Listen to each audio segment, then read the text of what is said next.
other day we were delayed leaving Brighton Marina because there wasn't enough water depth for us to leave, and we had to fuel up. So we've taken on about 1100 litres of diesel in Brighton, and now we're heading towards Ramsgate. Because of our delay, we won't get to Ramsgate in the light. We're going to be arriving at Ramsgate after 8 o'clock, approaching 9, could be 8:45, that late even. We're heading off into a moderate sea that's going to be getting rough as we head further east.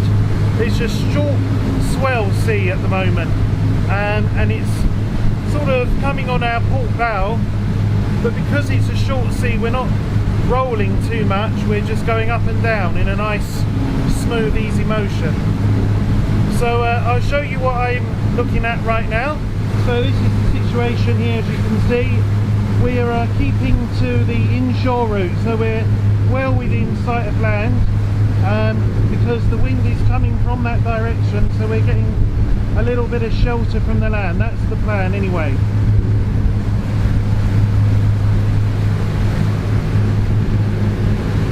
There's an incredible amount of salt spray and water coming over the bow of the boat at the moment, but I will take you up to the upper helm and give you the view from up there. But although this camera is waterproof, I'd rather not get it too caked in sea salt.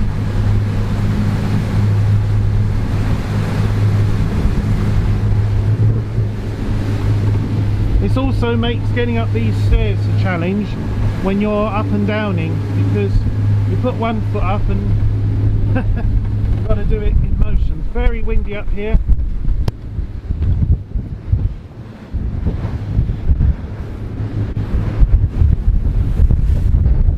Okay, hold on to the camera tight. So this is the situation. No rain forecast, which is nice, and as you can see clearly the direction of the swell is coming like this. But what's meant by a short swell is the time between the waves, and you see there's lots of waves, whereas a long swell period you have more of a gap between them. So although it's got a high wind, the actual height of the waves is minimal. I mean 3 foot maybe.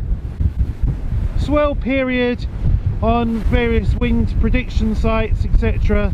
is said to be about 4.55 seconds. I think it's a bit shorter than that. So I've got no idea what you can hear. It's incredibly windy. We've got 80 nautical miles to go to Ramsgate.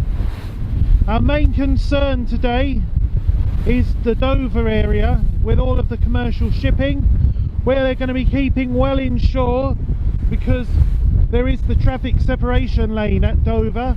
So we're not just talking about cross-channel traffic, we're talking about boats up and down, and they have to come port, so it kind of reverses the wrong way round. We'll have to probably be in touch with Dover BTS as well, but this is the situation currently.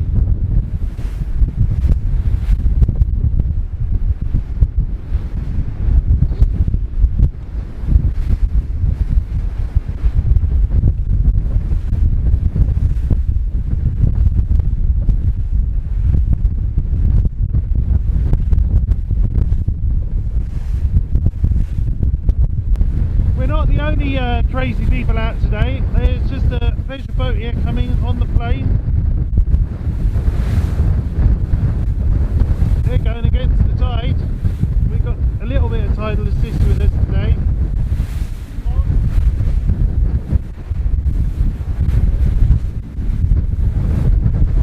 I think that looks like a fair line.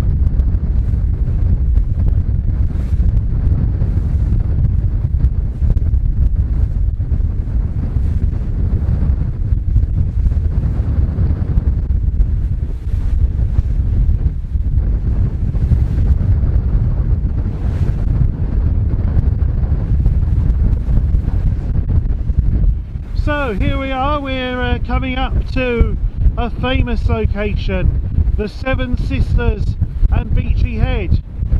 We're being really buffeted around. I hope you can hear me over the noise of the wind. It's certainly a challenge to hold this camera with the added microphone on the top of it. But here are the Seven Sisters, and there in the distance is Beachy Head and the lighthouse. Now as we come in the lee of these large cliffs, I'm hoping that we'll have a little bit of calmer weather, because the wind is obviously and the waves are coming from this direction.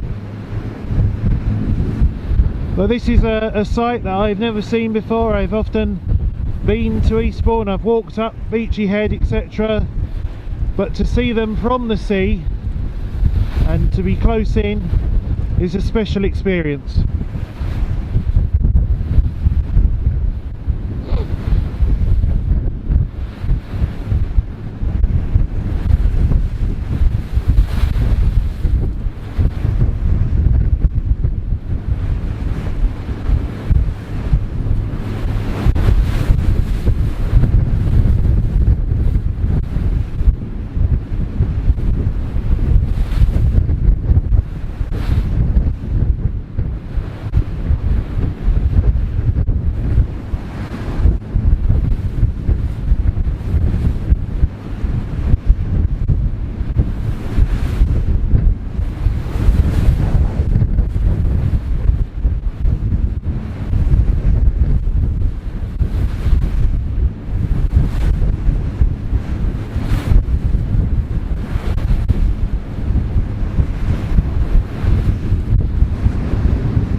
Since I last spoke to you, the swell's increased, as you can see. See how quickly it changes. This is obviously the Seven Sisters and Beachy Head, a bit further forward than my last update was.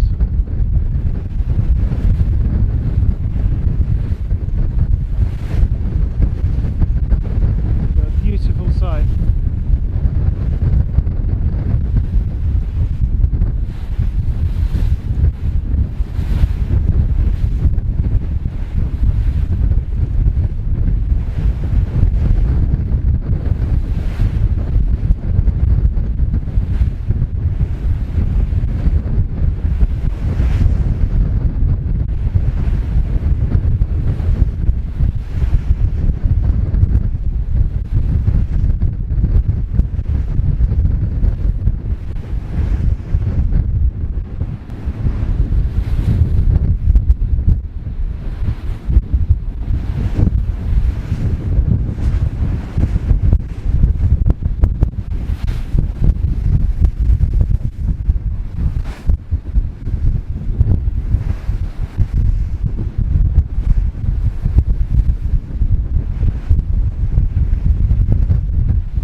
So what we have here is an image of the coast, and if you look at the bottom lower part of the image, you'll see the headland at Dungeness. You also see in red the track that Independence took up towards Dover. Now, the reason why I want to bring this to your attention is because of the NorfolkBroadsNetwork.com. It has a very popular forum and Facebook group, and a couple of members had come down to Dungeness to film and take photographs of Independence as she passed, and as you can see now, this is what we're looking at. Now, the previous footage you saw was actually the last footage that I personally shot of the delivery trip to Norfolk, and the conditions were getting worse, but they were certainly nothing like as bad as what we experienced once we were past the headland and we had the full force of the sea and the prevailing weather conditions. After a couple of hours of this, I have to admit I rather suffered something I haven't ever experienced before, and I think that's why it sort of affected me so much at the time.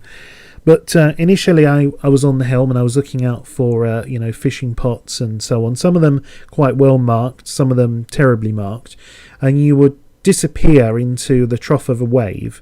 The entire bow and front of the boat would be completely immersed in seawater, and you'd lose all view for a couple of seconds, only to emerge and find that the fishing pot that you were confident was on sort of your port side originally was now you were heading directly for. So it was a case of turn the autopilot off, grab the wheel, make a corrective manoeuvre and repeat. Well, as I say, after this happened, several times over a long period of time, I sort of basically began to shut down. And I first of all went and sat down in the wheelhouse in an armchair and just sort of stared out the window. And then I was sort of had my my right hand over my forehead for a time, and then I kind of quietly and politely left everyone to it and went to my cabin, laid down, looked out the windows that look out onto the swim platform. And there things got even worse. And I think looking back on things, I was suffering from a sort of an anxiety attack. But normally I'm quite calm in situations, or thought I would be, and could cope with sort of certain situations quite well. So the fact that I wasn't was the biggest surprise, shock and sort of issue I had. And then I felt very much like I was letting the side down. I felt incredibly guilty. I felt very small.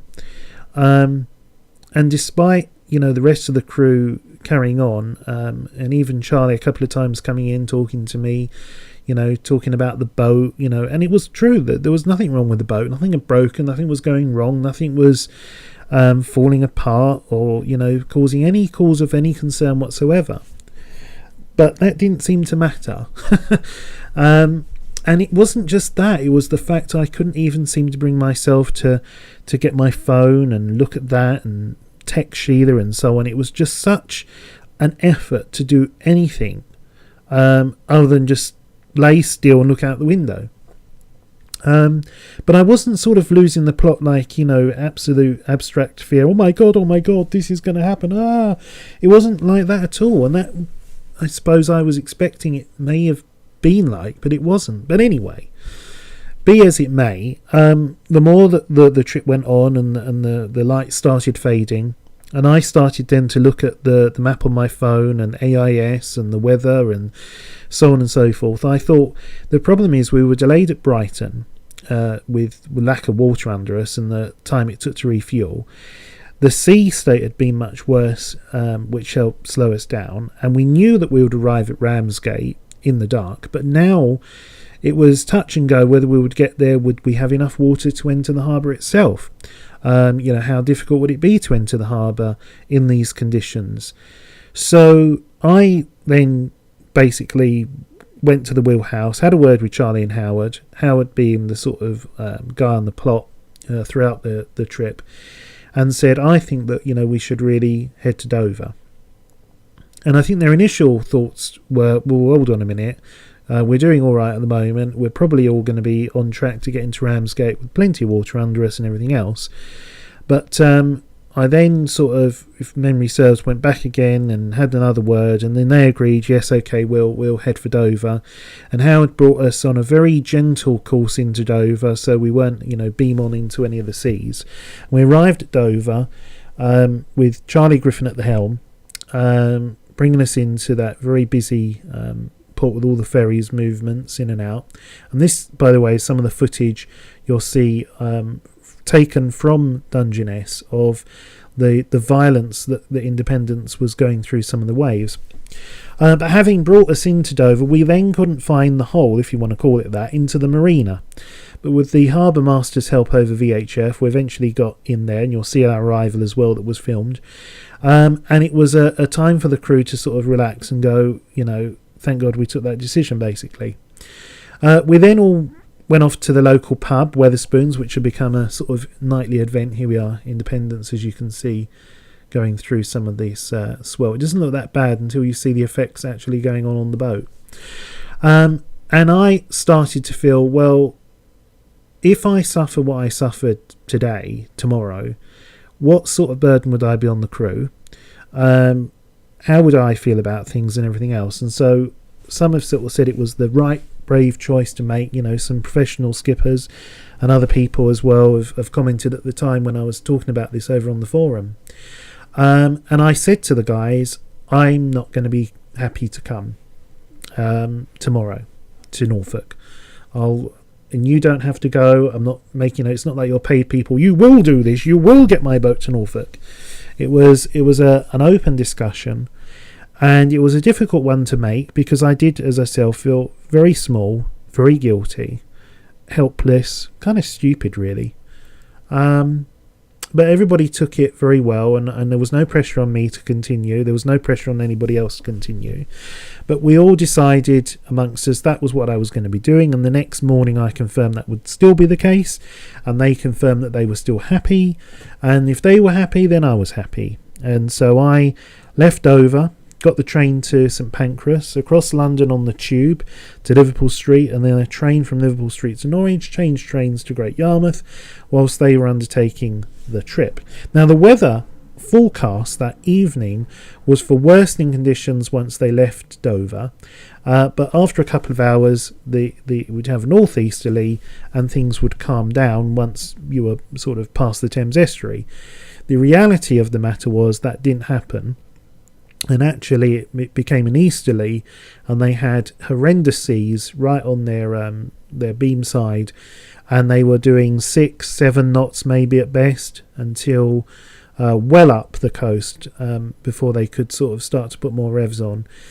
They did have another crew member join at Dover, which also helped influence my decision to make the choice I did, because I thought there won't be one person down, effectively, who'd had quite a lot of experience sailing in the seas. But as things transpired, he suffered not the same as myself, but through just seasickness.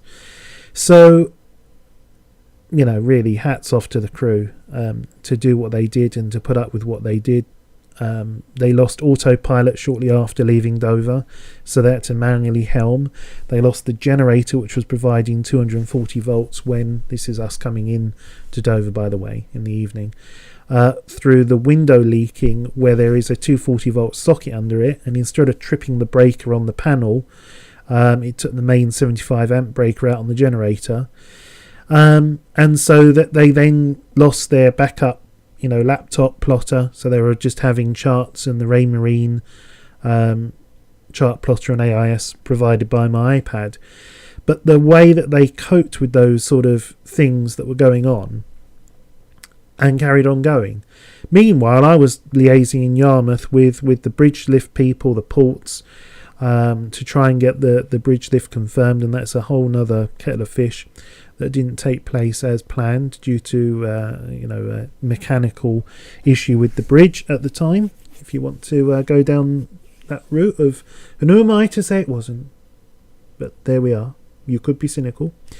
But the end result is that, having shared all of this details with the NorfolkBroadsNetwork.com, a lot of people offered a great deal of support, and I wanted to share this in the video so everybody knew that watches these videos what happened, how it happened, and so on and so forth. So I'm going to now bring in some more footage. So we're now skipped forward to the following day, and this is a video I did for the Facebook group of the NorfolkBroadsNetwork.com to keep them up to date with things, because I had members coming out to Yarmouth to see me at the time. We've also got a quite spectacular video footage filmed by Lord Paul of independents entering the harbour at Yarmouth to give you an insight into things. So that's basically the situation as it was at the time, and I hope that footage you just saw there and some of the photos, there I am by the way, just by the door there, gives you an insight into what was going on, and what a tremendous boat the Trader 535 Sunliner is, and what a great crew I had to bring her all the way to Norfolk despite everything. So thank you very much, guys. I know you're watching this. And let's get on with the last remaining little seconds of footage from the trip.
Alright, take care.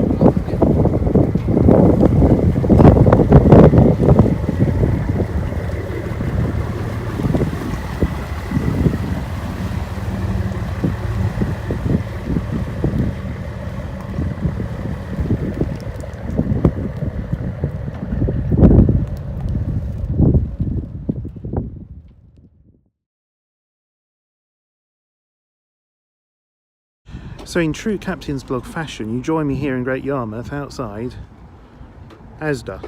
And why am I here? Well, I came on a very strange journey. So first of all, thanks everyone that's been replying and watching this thread develop for all your kind and supportive messages. And I'm sorry that I'm here and they're not. It's a very strange feeling, muddled with sort of anxious guilt, worry for them, worry for the boat, but you know, it's what it is. I'm in touch with Charlie and co. They're doing all right. The weather is calming. They've upped revs to 2,500. I'll tell you why that is in a second. The reason why I'm at Asda is because I ran out of power on my phone. So I came here and bought a battery power bank that already was pre-charged with 3 bars of power, which has meant I can put some charge in my phone and stay in contact and do this video for you.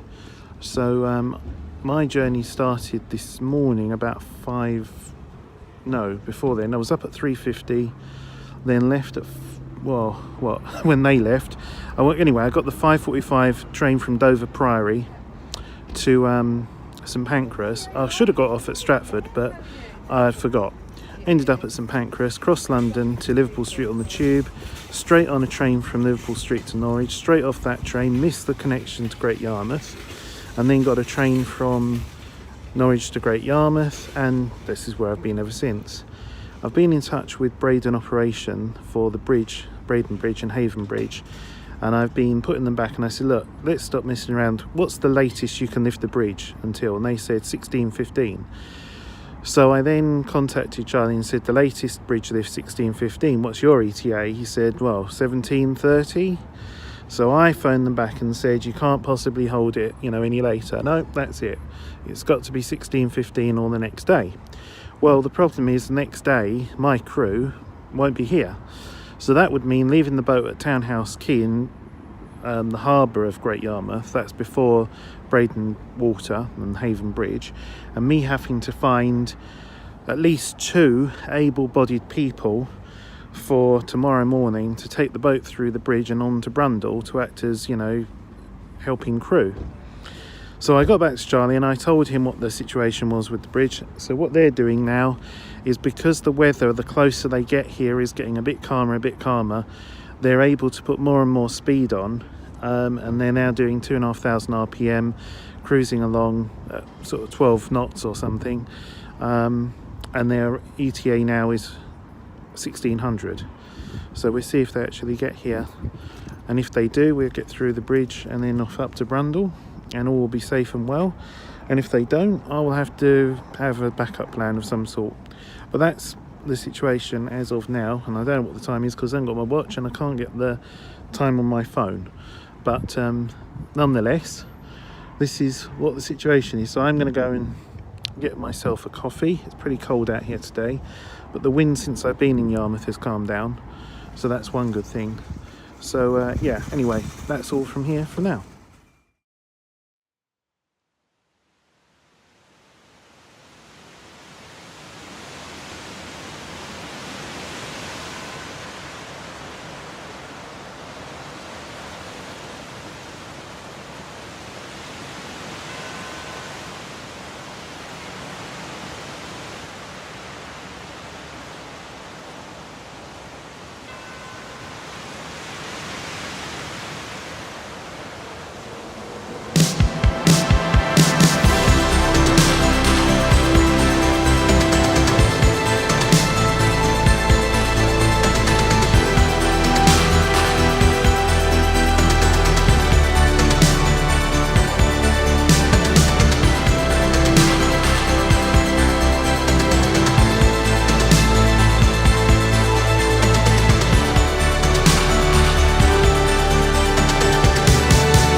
We've come a long, long way together, through the hard times and the good. I have to celebrate you, baby. I have to praise you like I should.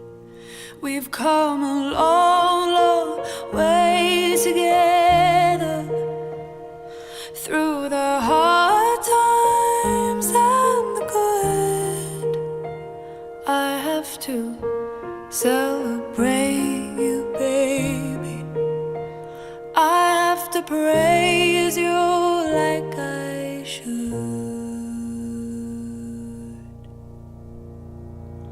I have to praise you. I have to praise you. I have to praise you. I have to praise you like I should.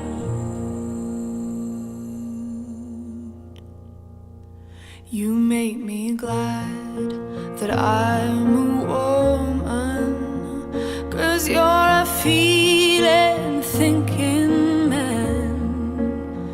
And anytime I know you need it, I'm gonna please you every way I can. I have to praise you. I have to praise you. I have to praise you. I have to praise you like I should.